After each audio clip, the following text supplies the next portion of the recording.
Today, we're diving into the swirling buzz, heated speculation, and downright electrifying rumors surrounding Canon's anticipated R6 Mark III. Is this camera just another internet hype wave, or is Canon truly preparing to shake up the hybrid camera world with this long-awaited successor? Let's dig in, discuss the facts, the theories, and what this could mean for creators, filmmakers, and photographers alike. Canon R6 Mark III, the pre-launch drama. So here's the scene. Sony's been flexing with their recent alpha updates. Nikon's pushing the Z6 III into new territory, and Panasonic's Lumix S1 II has made some noise too. But then, Canon enters the chat, and not just with a whisper. The Canon R6 Mark III rumors are sounding like a thunderclap, and everyone from camera forums to Reddit threads is scrambling to decode the specs. We've heard whispers, leaks, and reliable Canon rumors pointing to a potential 32-megapixel sensor, 6K internal recording, and even, wait for it, C-Log 2 support. If you're familiar with Canon's history, you know that C-Log 2 is reserved for their more premium cinema or flagship models like the R5 Mark II, R1, and C70. Which leads us to the burning question, is this real or just Canon crack? A lot of this feels like wishful thinking. What we're calling Canon crack, these wild speculative rumors that get everyone worked up but rarely materialize in full. A 32MP sensor in a camera that's supposed to be priced around $2,500. C-Log 2.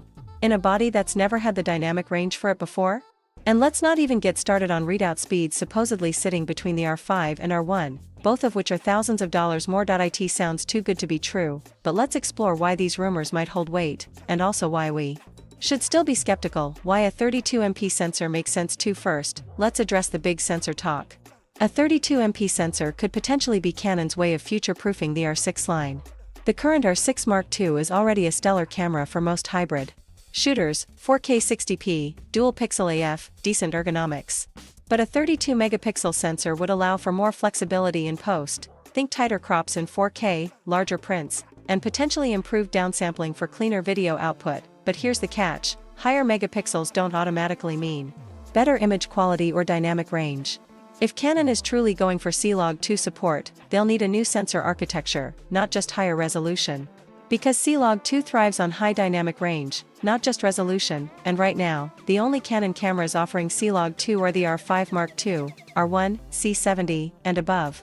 The current R6 line simply doesn't cut it, even with firmware wizardry. So for the R6 Mark III to earn that badge, a significant sensor overhaul is a must. Canon's internal dilemma, killing the R3? Here's where things get dicey. If the R6 Mark III truly lands with a better sensor, C-Log 2, and faster readout speeds than even the R5 Mark II or the R3, that completely upends Canon's own product hierarchy. Think about it, why would anyone buy a Canon R3 if a cheaper, lighter R6 Mark III does most of what it does, and potentially better? This isn't just theory, it's economics. If Canon cannibalizes its high-end models, it needs something new up its sleeve, like a true R1 flagship with a global shutter or some groundbreaking tech we haven't seen yet. Otherwise, they risk making the R3 irrelevant, and that's a $6,000 camera body we're talking about. Canon isn't in the habit of undercutting itself that hard, especially not after the calculated spec control we've seen over the past decade. Readout speeds between the R5 and R1? Okay, let's talk sensor readout speeds, which directly affect things like rolling shutter and burst shooting performance. The claim that the R6 Mark III could have readout performance slotted between the R5 and the R1 is, if true, astonishing. The R1 is near global shutter speeds. The R5 is already no slouch, but for the R6 Mark III to match or beat them, that would mean Canon's invested heavily into new sensor tech, possibly stacked sensor design, BSI architecture, or even early iterations of a semi-global shutter. If this happens, it could position the R6 Mark III not just as a solid hybrid shooter, but the mirrorless value king for serious content creators. Overheating, build quality, and real-world usability. Let's pump the brakes for a second and remember the real-world limitations that Canon has had in the past. Anyone who remembers the R5's initial overheating fiasco knows what I'm talking about. Even if the R6 Mark III comes with beastly specs, it means nothing if it overheats after 5 minutes, has poor thermal management, or lacks proper heat dissipation. Hardware, this is especially critical in 6K or higher resolution shooting. Unless Canon incorporates better internal cooling, think heat pipes, bigger chassis, magnesium alloy design, or vents, you're looking at another overheating meme. We can't afford that again, not in 2025. The EVF factor, more important than you think. Let's shift gears and talk about something unexpectedly revolutionary, the electronic viewfinder. You might think EVFs are all the same at this point. They're not. The R5 Mark II EVF is a game changer.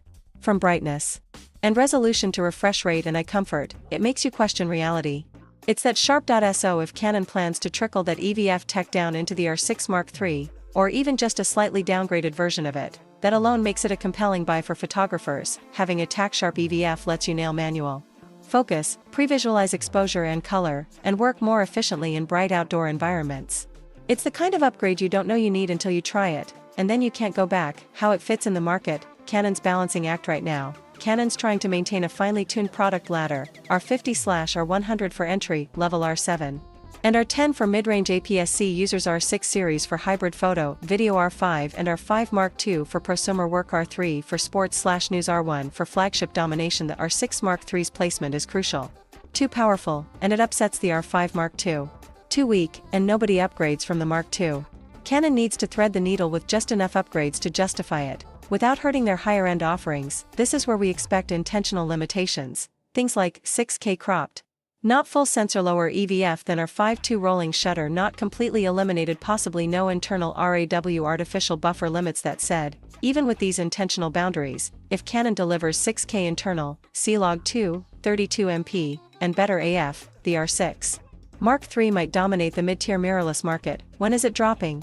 Based on the most recent production and supply chain insights, this camera isn't expected before Q4 2025, and that's if it launches this year. Between component shortages, international tariffs, and Canon's carefully spaced-out release cycle, there's a good chance we don't see wide availability until early to mid-2026. If you're planning to buy soon, you might want to look at the R5 Mark II or even the R6 Mark II, unless you're willing to wait and gamble on the specs. Final thoughts. Worth the hype? So, is the Canon R6 Mark III worth the hype? Honestly, the answer depends on what specs make it into the final release. If Canon gives us a new 32MP sensor, true 6K internal recording, C-Log2 support, fast readout, improved heat management, and next-gen autofocus, then yes, it's absolutely worth the hype and could be the best mirrorless hybrid camera under $3000. But if Canon plays it too safe, reusing old tech, limiting firmware features, and locking it behind tiered specs, it could be just another minor upgrade.